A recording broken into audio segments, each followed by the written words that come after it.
Hello guys, and welcome back to our next stop in Europe, Portugal. Portugal's actually been on my radar for a number of months, but admittedly it was actually Lisbon that I was keen on doing, just a scaled down version. There's something about all the hills and the trams and the fact that it's a really iconic city, but I think because of what's happened with Venice and the failings I've had there, I've sort of been scared off a little bit from doing anything on that sort of a scale again. So instead I've been searching for an awesome little village and I found one. Let me butcher the name, Piodao. In keeping true with the series, this is a really iconic little village. If you've ever been here before or know of it, you're going to instantly recognize this within game. If I could explain it, I would say it's a sort of hillside village or a mountainous village, pedestrian only. 99% of the city or town is ancient stone, and it's got a number of other really iconic things, which fits really snug with the series, I think. So we're going to start with this blank canvas. I've used a height map to get it as accurate as I can. The road coming in here is just a simple little highway, and I don't want to gloss over this part. We're going to really put a lot of detail in as far out as the highway. There's a couple of things that the highway sort of does that are pretty different or iconic, and we're just going to quickly whip through a couple of those things before we start actually getting into building the village.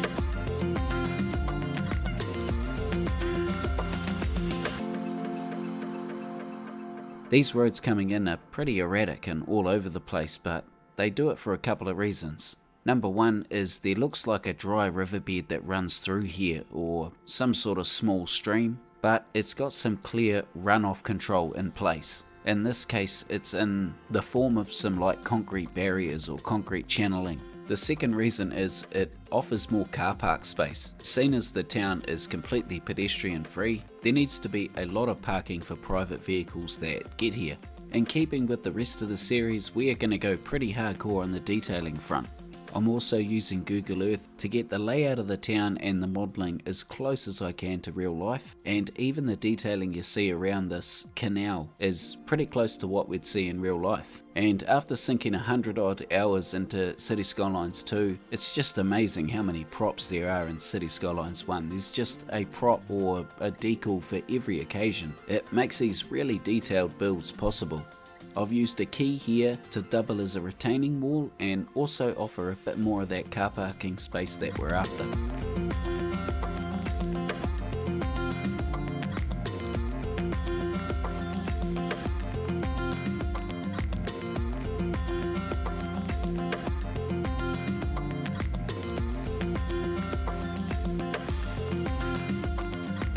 With Piodao being on such steep hillside, retaining wall is a word you're going to hear me say more than once. And this retaining wall right on the edge of town is really visible and really prominent. There's going to be heaps more obviously, but this one here is in quite plain view.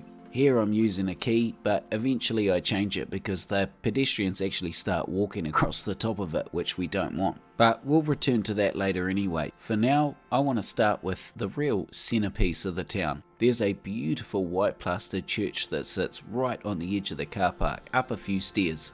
The placement is magnificent, and if I had to guess, I would say this is pointing at a prominent location, maybe the sunrise, maybe the sunset, something like that. The idea with the town was to start with the buildings right on the peripheral of this car park area, but seeing this church is right here, it has to be this one, right? Not only is the church beautiful, but I really love the placement. It's up the stairs like I mentioned, a few feet in the air, but it's got this old retaining wall coming off it, and it has a path that sort of spirals down to ground level, or rather the level of the car park. So in game I'll use a brick wall prop, turn it to procedural objects and make the basic retaining wall shape with that, and then use surface props or surface networks to create that false floor up level with the church. I'm not worried too much about the finer details for now, I just want to get this sort of main shape and ground level in the right spot.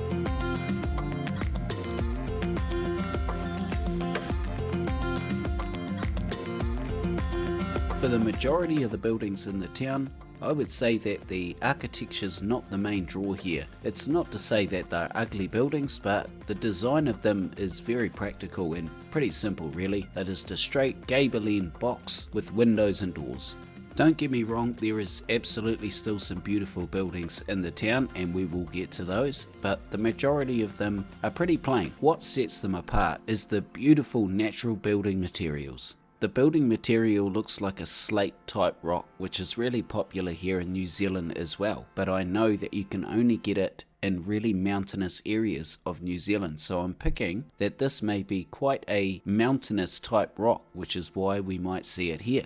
And again, the Steam workshop for City Skylines 1 has all of our building needs. We have heaps of these slate or stone type buildings, so I'm going to start peppering these around the place. Looking on Google Earth, I also noticed that the majority of the roofs in the town are black. There's a handful of terracotta roof buildings in the town, including the church, but the majority of them are again a slate tile roof. If you can't tell, these are points that I really drill into my head when I'm doing my research going into these places, because if I want to stick true to that real life model and make it as close as I can, then all of these things are going to add up in the end. And the biggest things visually are often the things you notice first, like the type of facade and the colour of the roofs. I'd like to get a handful of buildings down here so that we can start getting some people to come into the city. I've put some pedestrian paths down here running close to our surfaces that give access to all of these buildings. And before we go any further, I'm going to set all of the other stuff up that we need, like water and electricity, off camera, and get some people to come in here to make sure that all of these paths are working properly, and the city, or rather town, I don't know why I keep calling it a city, we need to make sure it's running properly before we go any further.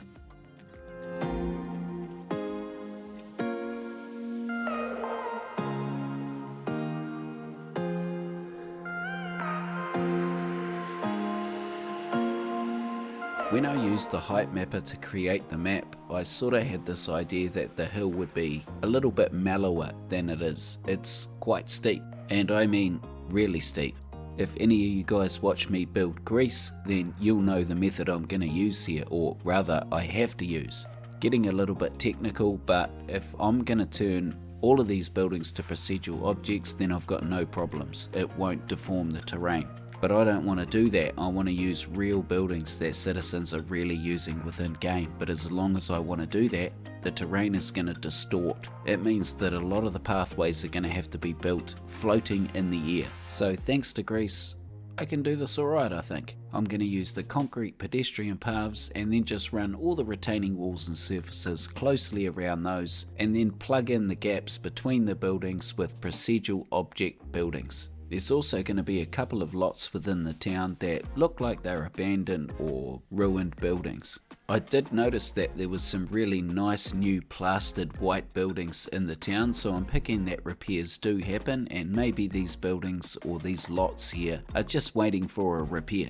It could also be the case that the building was condemned. I would imagine that a lot of these old buildings don't really meet up to new building standards or can't be brought up to them for one reason or another, and ultimately have to be knocked down. So this is what we've got so far with really minimal detailing. I've just really prepared the pathways and got the buildings in place here, but I'm happy with that. I think that looks really neat. I'm looking forward to seeing some citizens walking up and down the paths. So let's finally start adding some of that detail and let's finish off the whole car park area.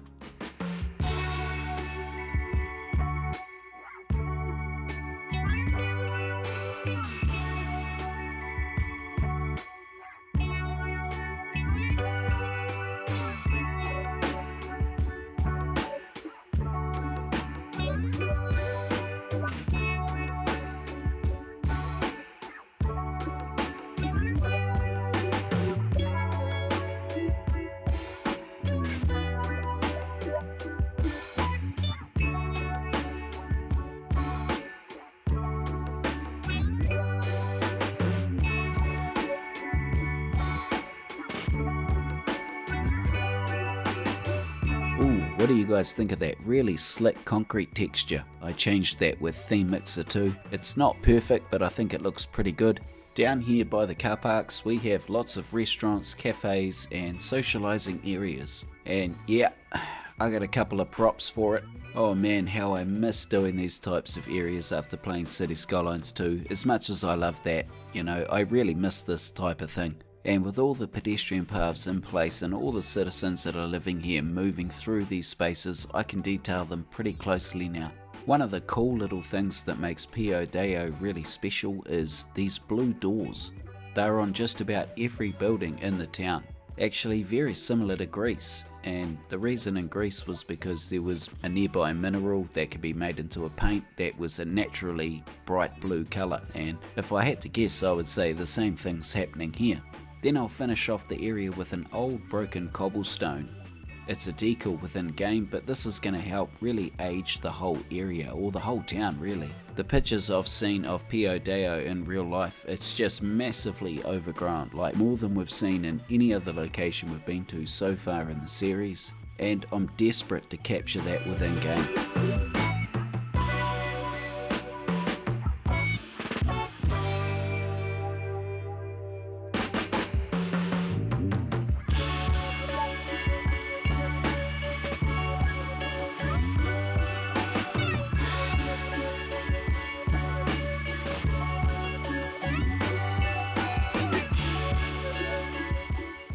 This next part here was just so much fun to build. I was so inspired to build this. I really think it's going to set this town apart from all of the other ones in the series. There is this really cool little wee water canal that runs down one of these paths, and it must be controlling a natural spring or some sort of runoff. But once I seen this in the town, I was just inspired to build this. And I have to say, it just comes out so, I'm so happy with how it looks. It's inspiring, it gives off this vibe. I'm truly in love with this little wee town already. And once again, just truly humbled by this game and all of the wicked asset creators that have made this possible. Making this little canal within game wasn't that easy, but it wasn't really hard either. I just used a couple of surfaces, a couple of procedurally generated objects. I've also made sure there's a pedestrian path running right up next to it so that the pedestrians are walking right next to it within game, and then sort of just put it all together to try and make it work.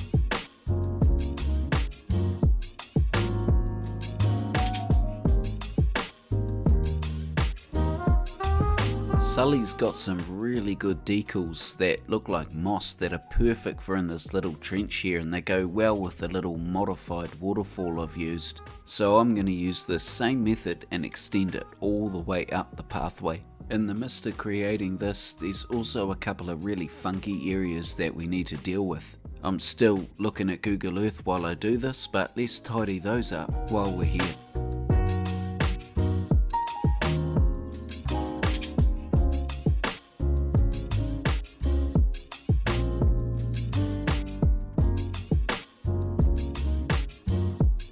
I was impressed with how overgrown this little town was. Really popular destinations among Europe get hundreds of thousands of people every year, and that foot traffic keeps that overgrowth to a minimum in a lot of cases. But these lesser known gems that get far less tourists have a chance to just be taken back by nature, really.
I asked my audience, and I hope this has pleased some of you. That little poll that I ran had some surprising results. It was pretty well spread across the board, which is my worst nightmare, to be honest.